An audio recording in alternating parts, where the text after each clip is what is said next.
থেকে আমরা নাগরিক কোয়ালিশনের পক্ষ থেকে 7টি সুস্পষ্ট মৌলিক কিছু দাবি উত্থাপিত হয়েছে সংবিধান সংস্কারের জন্য। যে দাবিগুলোর সাথে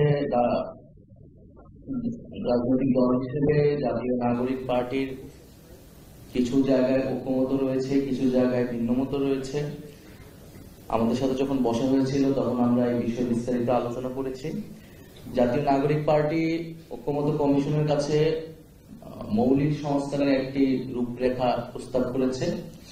আমরা স্পষ্টভাবে বলেছি যে গণঅভ্যুত্থানের পরে যে সংস্কারের আকাঙ্ক্ষা তৈরি হয়েছে তা কেবল কোন সুপারফিশিয়াল পরিবর্তনের জন্য নয়, সংস্কারের জন্য নয়, বরং মৌলিক বা ফান্ডামেন্টাল যে চেঞ্জগুলা, যেটা আমাদের শাসন ব্যবস্থা এবং ক্ষমতার বিন্যাসকে পরিবর্তন করবে, সেই ধরনের সংস্কারকে দিকে আমাদেরকে এগোতে হবে। ফলে ন্যূনতম সংস্কার বা ঐক্যমত সংস্কারের জায়গায় আমরা যদি সেই মৌলিক বিষয়গুলোতে ঐক্যমত হতে না পারি, বরং অগুরুত্বপূর্ণ কিছু সংস্কারে ঐক্যমত হয়ে যদি আমরা সামনের দিকে আগাই, তাহলে সেইটা আমাদের জন্য ফলপ্রসূ হবে না, কোনো পরিবর্তন বয়ে আসবে না। মৌলিক সংস্কার বলতে জাতীয় নাগরিক পার্টি ক্ষমতার ভারসাম্য, জবাবদিহি এবং বিকেন্দ্রীকরণ এই 3টি বিষয়কে বুঝিয়েছে, বা সংক্ষেপে আমাদের যে একনায়কতান্ত্রিক স্বৈরতান্ত্রিক যে রাষ্ট্র কাঠামো, সেটাকে একটা গণতান্ত্রিক রূপান্তরের দিকে নিয়ে যাওয়া। আমরা হয়তো সেই মৌলিক সংস্কারের বিস্তারিত এখানে আমি বলবো না।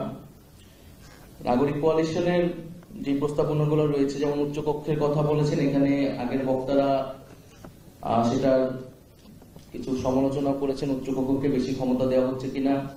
আমাদের জায়গা থেকে উচ্চকক্ষর পক্ষে আমরা বলেছি, এবং সেটা যাতে ভোটের অনুপাতে হয়, সেটা আমাদের একটা নন নেগোশিয়েবল জায়গা, যেটা অবশ্যই ভোটের অনুপাতে হইতে হবে, আসনের অনুপাতে না। এবং উচ্চকক্ষেটা আমরা মূলত সংবিধান সংশোধনের জন্য বেশি গুরুত্ব দিচ্ছি উচ্চকক্ষকে। সেক্ষেত্রে সংবিধানের যে কোনো সংশোধনের জন্য উচ্চকক্ষ নিম্নকক্ষে 2/3 মেজরিটি এবং মৌলিক বিষয়গুলোর ক্ষেত্রে গণভোটে যাওয়ার প্রস্তাবনা আমরা করেছি। তো উচ্চকক্ষের এই আলোচনায় আজকের দাবিতে আসলে কিছু উল্লেখ নেই, উল্লেখ থাকলে ভালো হতো। দ্বিতীয়ত আরেকটি গুরুত্বপূর্ণ বিষয়, যে কোন প্রক্রিয়ায় আসলে এই সংস্কারগুলো বাস্তবায়ন হবে। তো সংবিধানের এই মৌলিক সংস্কার, যেটা নাগরিক কোয়ালিশন বা ঐক্যমত কমিশন বা বিভিন্ন দল আসলে প্রস্তাবিত করতেছে, একটা জায়গায় তো এটা আসবে, কিন্তু এটা কোন প্রক্রিয়ায় করব, এখানে 2টি প্রক্রিয়ার কথা বলা হয়েছে। তবে 2টি প্রক্রিয়ার একটা কমন জায়গা হলো যে আপনাকে সংবিধানের মৌলিক সংস্কারগুলো করতে হলে জনগণের একটা ম্যান্ডেট লাগবে। আপনি সংসদে কেবল সংশোধনীর মাধ্যমে এই সংস্কারগুলো বাস্তবায়ন করতে পারবেন না। সেই জায়গা থেকে এক জায়গায় সংবিধান প্রণয়ন পরিষদ, আরেকটাতে হচ্ছে গণভোটের সর্বদলীয় ঐক্যমতের মাধ্যমে একটা গণভোটের প্রস্তাবনা দেওয়া হয়েছে। জাতীয় নাগরিক পার্টি গণপরিষদকে সাপোর্ট করে আসছে প্রথম থেকেই, এবং একটা যেহেতু নতুন সংবিধান আমাদের একটি দলীয় এজেন্ডা, আমরা মনে করি যে বাংলাদেশে একটি নতুন রিপাবলিক একটি নতুন সংবিধানের মাধ্যমে তৈরি করা উচিত। তবে এই ইন্টারিম সময়ের জন্য যেহেতু একটা মধ্যপন্থা হিসেবে আমরা বলেছি যে নির্বাচিত যে সংসদ, সেটি হচ্ছে একই সাথে আইনসভা এবং সংবিধান প্রণয়নের জন্য অর্থাৎ গণপরিষদের জন্য ব্যবহৃত হতে পারে। অর্থাৎ পথরেখা যে এক, সেটিকে আসলে আমরা আমাদের দলের জায়গা থেকে সুপারিশ করেছি। তো নতুন সংবিধান বা গণপরিষদ নিয়ে এখানে অনেকগুলো আলোচনা হয়েছে। একটা আলোচনা যে আমরা তো সংবিধান রিরাইট করছি না, তাহলে আসলে কেন গণপরিষদ? এখানে তো ঐক্যমত কমিশন হয়েছে, সেখানে সব আলোচনা হচ্ছে, তাহলে গণপরিষদ আসলে তো বিতর্কের জায়গা থাকবে না। তো গণপরিষদে যদি আমাদের সেই রকম আলোচনার জায়গা না থাকে, আলোচনাগুলো যদি আগেই হয়ে যায়, ঐক্যমত নিয়ে চলে আসে, তারপরেও আমরা মনে করি যে গণপরিষদ প্রয়োজন। এটাও গণপরিষদের ভূমিকাটা কম হয়ে যায় না, কারণ সংবিধানের মৌলিক সংস্কারগুলো করার জন্যই আসলে আপনাকে জনগণের ম্যান্ডেট লাগবে। আপনি সংবিধানে কেবল সংশোধনীর মাধ্যমে এই পরিবর্তনগুলো করতে পারবেন না। ফলে সংসদ সার্বভৌম না জনগণ সার্বভৌম, এই প্রশ্নটা তখন আসে। আসলে আপনি সংসদে যান, জনপ্রতিনিধি আকারে যায় সংসদে, যেখানে কিছু রুলস সেট করা থাকে, সেই রুলস অনুযায়ী সে আইন প্রণয়ন করে বা রাষ্ট্রের বিভিন্ন কাজে অংশগ্রহণ করে। কিন্তু আপনি সেই সংসদে গিয়ে রুলস পরিবর্তন করতে পারেন না। আপনাকে রুলস পরিবর্তন করতে হলে সেই রুলস পরিবর্তনের ম্যান্ডেট নিয়েই, সেটা আগে জনগণকে জানিয়েই আপনাকে সংসদে যেতে হবে, অর্থাৎ বা গণপরিষদে যেতে হবে। আরেকটি বিষয় যে আমরা তো ইতিহাসে দেখেছি বিভিন্ন সময় আমাদের যে সংশোধনী করা হয়েছে বা মৌলিক সংস্কারগুলো সংশোধনীর মাধ্যমে করা হয়েছে, এটা কোনোটাই আসলে টেকসই হয়নি। এটা বারবার আদালতে গিয়েছে, বিভিন্ন সময় আদালত এসে সেই সংশোধনীগুলো কিন্তু বাতিল করে দিয়েছে। ফলে আমরা যদি সত্যিকার অর্থে মৌলিক পরিবর্তন করতে চাই, আমাদের একটা গণপরিষদের মাধ্যমেই যেতে হবে। এবং আমরা যদি দেখি যে ৭২-এর সংবিধান নিয়ে যে আলোচনা বা সমালোচনাগুলো রয়েছে, ৭২-এর যে গণপরিষদ, সেই গণপরিষদ নিয়েই সমালোচনা রয়েছে।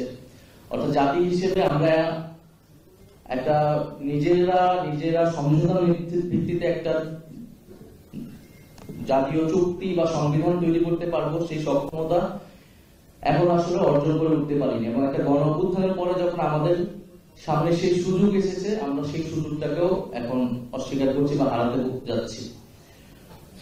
আমাদের সংবিধান এমনও হয়েছে যে একটা ব্যক্তির ইচ্ছার জন্য, একটা ব্যক্তিকে আরেকটা পদে যাওয়ার জন্য কয়েকবার সংশোধন করা হয়েছে।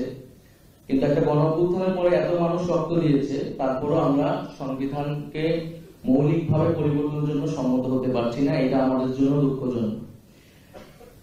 এই বিগত সময়ে এই সংবিধান মানুষের মানবাধিকার রক্ষা করতে পারেনি। সংবিধানে যেই কথাগুলো বলা আছে সেই কোনোটাই বাস্তবায়ন হয়নি। সংবিধানের দলীয়করণ হয়েছে, রাষ্ট্রীয় প্রতিষ্ঠানগুলোর দলীয়করণ হয়েছে। ফলে সংবিধান পরিবর্তন করলে বা একটা ভালো সংবিধান তৈরি করলেই সব সমস্যার সমাধান না। কিন্তু সংবিধানকে যদি আপনি রাষ্ট্রের সর্বোচ্চ একটা চুক্তি আকারে ধরেন, তাহলে সেই চুক্তির সাথে জনগণের একটা আস্থার জায়গা থাকতে হবে।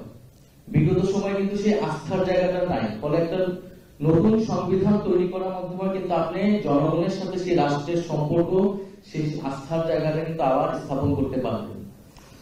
আরেকটি বিষয় হচ্ছে যে আমরা এখন তাবৎ যে আলোচনা করছি রাষ্ট্র সংস্কারের, সংবিধান সংস্কারের, সেটা কিন্তু যে ফ্যাসিবাদী ব্যবস্থা বিলোপের একটা ছোট্ট অংশ মাত্র। আমরা আমাদের এক দফার ঘোষণায় বলেছিলাম যে ফ্যাসিবাদী ব্যবস্থার বিলোপের মাধ্যমে একটা নতুন রাজনৈতিক বন্দোবস্ত প্রতিষ্ঠা করা। ফ্যাসিবাদী ব্যবস্থার মধ্যে আমাদের দৃষ্টিতে অন্তত 4টা জায়গা আছে রাষ্ট্রে যার মধ্য দিয়ে ফ্যাসিজম তৈরি হয়েছে। তার একটা হচ্ছে তার একটা সাংবিধানিক ভিত্তি আছে ৭২-এর মুজিববাদী সংবিধানের মধ্য দিয়ে। দ্বিতীয়ত তার একটা অর্থনৈতিক দিক আছে, যার ফলে এই মাফিয়াতন্ত্র, লুটেরা, দুর্নীতির অর্থনীতি তৈরি হয়েছে এবং যেটা সমাজে বৈষম্য তৈরি করেছে।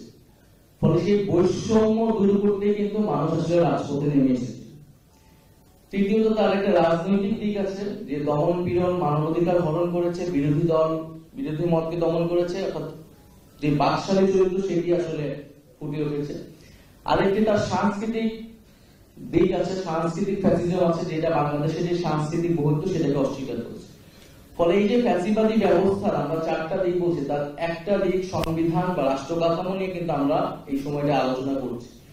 আমাদের যদি সত্যিকার অর্থে ফ্যাসিবাদী ব্যবস্থাকে বিলোপ করতে হয়, তাহলে কিন্তু এই 4টা দিকেরই আসলে সংস্কার করতে হবে এবং পরিবর্তনের মধ্য দিয়ে যেতে হবে। এবং আওয়ামী লীগের একটা কনস্টিটিউশনাল ফিলোসফি আছে, একটা কনস্টিটিউশনাল পলিটিক্স আছে, যেটার বেস হচ্ছে 72। আমরা দেখছি এরপরে ৭৫ পরবর্তী সময়ে আমাদের সংবিধান একটা নতুন প্রণীত হয়েছে, সেটা মূলনীতিগুলো পরিবর্তন করেছে। কিন্তু সেটাও সংশোধনের মাধ্যমে, এবং সেই সংশোধনী কিন্তু আসলে টিকল না। সেই মূলনীতিগুলো বা সেই সাংবিধানিক চরিত্রটা জাতীয় চরিত্র পেয়েছিল কিনা, জনগণের সম্মতি ছিল কিনা, সেটা ভিন্ন প্রশ্ন। কিন্তু বিএনপি কিন্তু সেই ইতিহাস থেকেও শিক্ষা নেয়, যে সেটা মূলনীতিগুলো পরিবর্তন করেছে। কিন্তু সেটাও সংশোধনের মাধ্যমে, এবং সেই সংশোধনী কিন্তু আসলে টিকল না। সেই মূলনীতিগুলো বা সেই সাংবিধানিক চরিত্রটা জাতীয় চরিত্র পেয়েছিল কিনা, জনগণের সম্মতি ছিল কিনা, সেটা ভিন্ন প্রশ্ন। কিন্তু বিএনপি কিন্তু সেই ইতিহাস থেকেও শিক্ষা নেয় যে সেই ৭৫ পরে যে সুযোগ এসেছিল, তখনও যদি গণপরিষদের মাধ্যমে ৭২-এর সংবিধান ফেলে দিয়ে আমরা নতুন সংবিধান করতে পারতাম, তাহলে বাংলাদেশে আরেকটা যাত্রা আসলে শুরু হতো। সেই জায়গা থেকে কিন্তু আমাদের শিক্ষা নেওয়ার আছে, এবং ২৪-এর পরে যেহেতু আমাদের সেই সুযোগটা এসেছে, আমরা মনে করি যে একটি গণপরিষদের মাধ্যমেই আমাদের রাষ্ট্রের ভিত্তিটা নতুন করে ঐক্যমতের মাধ্যমে স্থাপন করা আসলে উচিত। নাগরিক কোয়ালিশনের আরো কিছু যে প্রস্তাবনাগুলো রয়েছে, প্রধানমন্ত্রী মেয়াদ সীমা 2 টার্ম, এটা আমরা সমর্থন করছি। এটা হয়তো অনেকে বলছেন পৃথিবীর বিভিন্ন জায়গায় মেয়াদ এটা নজির নেই, কিন্তু আমাদের দেশের বাস্তবতায় এবং পরিবারতান্ত্রিক কাঠামো থেকে বের হয়ে নতুন নেতৃত্ব বিকাশের জন্য আসলে এটি প্রয়োজন বলে আমাদের কাছে মনে হয়েছে। এছাড়া এর পাশাপাশি রাষ্ট্র কাঠামো সংস্কারের পাশাপাশি রাজনৈতিক সংস্কার, সংস্কৃতি সংস্কারের কথা অনেকে বলছেন। আমরা মনে করি যে সংস্কারের যে কর্মসূচিটি শুরু হয়েছে, এটি আসলে অব্যাহত রাখতে হবে, এটি আসলে ধারাবাহিকতা থাকতে হবে, এবং এটি শুধু সংবিধান বা রাষ্ট্র কাঠামো সংস্কার নয়, বরং আমাদের রাজনৈতিক, সংস্কৃতি এবং অর্থনৈতিক যে সংস্কারের কর্মসূচিগুলো, সেগুলো আমাদের রাজনৈতিক দল আকারে এবং পরবর্তীতে যারা সরকারে আসবে তাদের সেই কার্যক্রমগুলো চালু রাখতে হবে। সর্বশেষে আমি বলবো যে আমরা যে নতুন রাজনৈতিক বন্দোবস্তের কথা বলছি, যে ফ্যাসিবাদী ব্যবস্থার বিলোপের মাধ্যমে আমাদের একটা বৈষম্যহীন আর্থসামাজিক ব্যবস্থা, একটা গণতান্ত্রিক রাষ্ট্র, গণতান্ত্রিক প্রতিষ্ঠান তৈরি করা, বাংলাদেশের নাগরিক মর্যাদা, সকল নাগরিকের মর্যাদা এবং সাংস্কৃতিক বহুত্ব, এই ভিত্তিতে আসলে আমাদের সামনের যে বাংলাদেশ, ২৪-এর বাংলাদেশ, সেই বাংলাদেশ আমাদের পুনর্গঠন করা উচিত। আমরা যদি নতুন সংবিধান তৈরি করতে না পারি, তাহলে আসলে এটাকে নতুন বাংলাদেশ বলার প্রয়োজন নেই, কারণ আমরা পুরনো বন্দোবস্ত, পুরনো সংবিধানে আস্থা রাখতেছি। আমরা বলতেছি যে সংবিধান রোগাক্রান্ত হয়ে গেছে, কিন্তু সেই রোগাক্রান্ত রোগীকে আমাকে আরো ইনজেকশন দিয়ে দিয়ে বাঁচিয়ে রাখতে হবে। কিন্তু আমার সামনে সুযোগ আছে যে এটাকে নতুন করে তৈরি করা। মূলনীতির প্রশ্নে আলোচনা কিছু হচ্ছে, বিতর্ক হচ্ছে। আমরা ঐক্যমত্য কমিশনের কাছে যখন গিয়েছি, আমরা মূলনীতির প্রশ্নে কিছু প্রশ্ন উত্তর করেছি যে মূলনীতিগুলোর প্রয়োজন আছে কিনা। আমরা মূলনীতি রাষ্ট্রের ভীষণ, রাষ্ট্রের ক্যারেক্টারটা ঠিক করে, কিন্তু এই মূলনীতিগুলো এরকম হতে হবে যাতে রাষ্ট্রের সকলে সেটাকে অনুমোদন করে। কিন্তু আমরা দেখছি বিভিন্ন সময় ৭২ থেকে এবং পরবর্তী সময়ে এই মূলনীতিগুলো এক ধরনের সংবিধানকে দলীয় চরিত্র দিয়েছে। সেটা ৭২-এ দিয়েছে দলের মূলনীতিকেই সংবিধানের মূলনীতি, এবং ৭৫ পরে সামরিক হস্তক্ষেপের মাধ্যমে যখন আমাদের রাষ্ট্রযন্ত্র এবং সংবিধানে দেওয়া হলো, তখন সেটা একটা দলীয় মূলনীতি হল, এবং এখন আলাদা একটা দলীয় মূলনীতি ফিরে আনার প্রস্তাব আছে। আমরা মনে করি যে মূলনীতি থাকতে পারে, সেটা যদি দলীয় মূলনীতি না হয়, মূলনীতি এমন হবে যেটাকে রাষ্ট্রের প্রত্যেকটা নাগরিক ওন করতে পারবে, এবং বাংলাদেশ রাষ্ট্রের প্রকৃত ভিশন, প্রকৃত মূল্যবোধ, চরিত্র মূলনীতির মধ্য দিয়ে স্থাপিত হবে। সর্বশেষ নাগরিক কোয়ালিশনকে ধন্যবাদ আজকের এই আয়োজনের জন্য, এবং আমরা আশা করব যে আমাদের মধ্যে যে ভিন্ন মত থাকবে, আমরা আলোচনা, তর্ক বিতর্কের মাধ্যমেই একটা ঐক্যমতের জায়গায় আসতে পারবো। তবে একটা জিনিস, যে আমরা যত প্রশ্ন উত্থাপন করতেছি বা যত ধরনের আলোচনা করতেছি, এই আলোচনার সাথে আসলে নির্বাচন পিছানো আগানো এগুলোর আসলে সম্পর্ক নেই। আমরা যাতে সেই নির্বাচনের সাপেক্ষে আসলে এই সংস্কারের আলোচনাগুলোকে না দেখি, সংস্কারের দাবিগুলোকে না দেখি। আমাদের দলের জায়গা থেকে আমরা বলেছি যে প্রধান উপদেষ্টা যে সময় সীমা দিয়েছেন, আমরা সেটাকে সমর্থন করছি।